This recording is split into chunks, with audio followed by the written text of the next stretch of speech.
अत्याचार हो रहा है, रिजाइन कर दो तुम इस बुढ़ापा में और उसी को मुख्यमंत्री बना दो। तमाम मंत्रियों को विड्रॉ कर दो और नौकरशाहों को मंत्रियों को चार्ज दे दो, पूरा बिहार उन्नत हो जाएगा।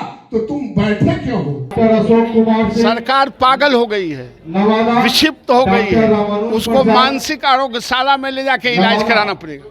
शिक्षक दिवस के अवसर पर जो है नवल किशोर यादव जो बीजेपी एमएलसी के द्वारा सम्मानित किया जा रहा है। शिक्षकों के एक तरफ सम्मान किया जा रहा है बिहार में और दूसरी तरफ सरकार ने जो फरमान जारी किया है डॉक्टर अशोक कुमार सरकार पागल हो गई है, विक्षिप्त हो गई है, उसको मानसिक आरोग्यशाला में ले जाके इलाज कराना पड़ेगा। निश्चित तौर पे क्या कुछ कहना चाहेंगे? एक तरफ शिक्षक जो हैं वो सम्मान के पात्र हैं, बच्चों को वो शिक्षा देते हैं, आगे बढ़ाने और भविष्य बनाने का काम करते हैं, लेकिन दूसरी तरफ सरकार के द्वारा जो फरमान जारी किया जाता है उसे कैसे देखते हैं? नहीं, बिल्कुल शिक्षक तो सदियों से चला आ रहा है। जो गुरुजन होते हैं वो सबसे ज़्यादा सम्मान के पात्र होते हैं। कहा गया है कि ईश्वर से भी ऊपर शिक्षक को माना गया है, लेकिन जिस तरह का इस तरह के फरमान जारी करके जिस तरह के मैसेज फैला रहे हैं सरकार के लोग, ये अच्छी बात नहीं है। इससे शिक्षकों का मनोबल और टूटता है और जो समाज को बनाने का कसम खाकर शिक्षक ज्वाइन करते हैं, शिक्षक की सेवा में आते हैं, उनका ये मनोबल टूटता है और इस तरह से समाज नहीं बनता है। और जो सरकार चाह रही है वो कभी नहीं हो सकता है। शिक्षक भी ज़बरदस्ती काम नहीं कर सकते हैं। अगर आप डंडे के बल पर काम चलाना चाहते हैं तो ये नहीं हो सकता। तौर पे अभी में जो है के पाठक को भी कोई शिक्षक पढ़ाए हैं, तब के पाठक सचिव बने हुए हैं, सब शिक्षक पर राज कर रहे हैं ना। उनका ये तनाशाही नहीं चलेगा, शिक्षक नहीं चलने देगा, खास करके नवल बाबू नहीं चलने देंगे, समझे ना। इसलिए वो तनाशाही छोड़ें और शिक्षकों को सम्मानित करें, तभी उनका भला है। आज के दिन क्या कुछ संकल्प आप लेंगे? संकल्प यह है कि तब तक लड़ाई लड़ते रहेंगे शिक्षकों के तरफ से जब तक ये सरकार अपमानित करने का बात सोचेगा। इसको हटा नहीं दें, इसको रपेट के भेज नहीं दें, सरेंडर नहीं करा लें, तब तक ये संघर्ष शिक्षकों का चलता रहेगा। अत्याचार हो रहा है, रिजाइन कर दो तुम इस बुढ़ापा में और उसी को मुख्यमंत्री बना दो। तमाम मंत्रियों को विड्रॉ कर दो और नौकरशाहों को मंत्रियों को चार्ज दे दो, पूरा बिहार उन्नत हो जाएगा। तो तुम बैठे क्यों हो?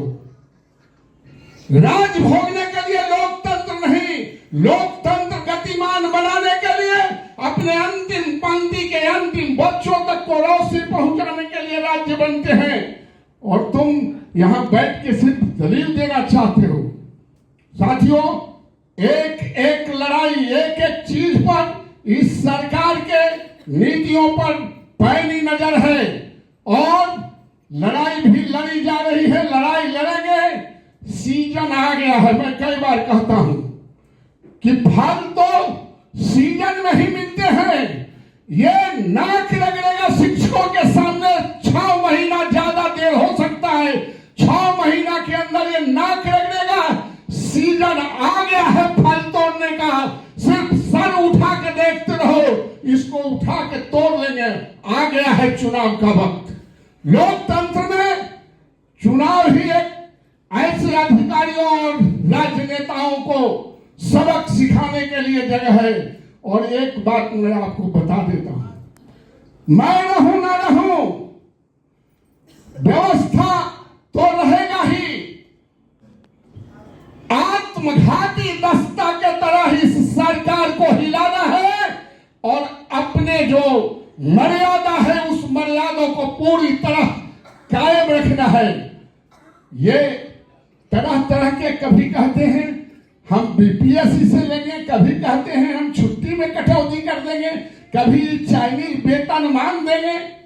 अगर तुम स्कूलों को दुरुस्त करना चाहते हो, मैं बार बार, एक बार नहीं कई बार मैंने सदन में कहा है कि तुम राज्य सरकार के ट्रेजरी से, खजानों से पैसे लेने वाले तमाम अधिकारियों, नौकरशाहों, राजनेताओं के बच्चों को पढ़ने के लिए इन्हीं स्कूलों में भेजो जहां बाथरूम नहीं है, बेंच डेस्क नहीं है, पेयजल नहीं है।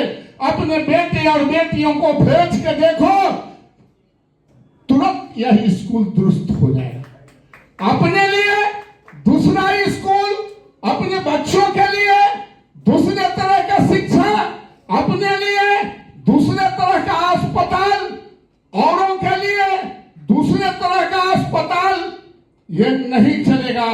लोकतंत्र के 70 वर्ष हो गए हैं, बिहार की जनता भी अवेयर है। आप क्या कर रहे हैं? ये सड़क बनाने से काम नहीं चलेगा। साथियों, किसी देश के उन्नत होने के लिए 2 पथ हैं, एक राजपथ है और एक ज्ञान पथ है। तूने ज्ञान पथ को गड्ढा छोड़ दिया और राजपथ को दुरुस्त करके तुम चेहरा चमकाना चाहते हो। जिस राज्य में बच्चों के ज्ञान में गड्ढा रह जाएगा तुम्हारी व्यवस्था के कारण, उस राज्य का राजपथ भी ठीक नहीं रहेगा। राजपथ को ठीक रखना है तो ज्ञान पथ को ठीक करना पड़ेगा। साथियों, एक बात और है, जो लोग कहते हैं शिक्षक पढ़ाते नहीं हैं, अभी तक जो पूरे देश में सबसे पहले आप रिजल्ट निकालते हैं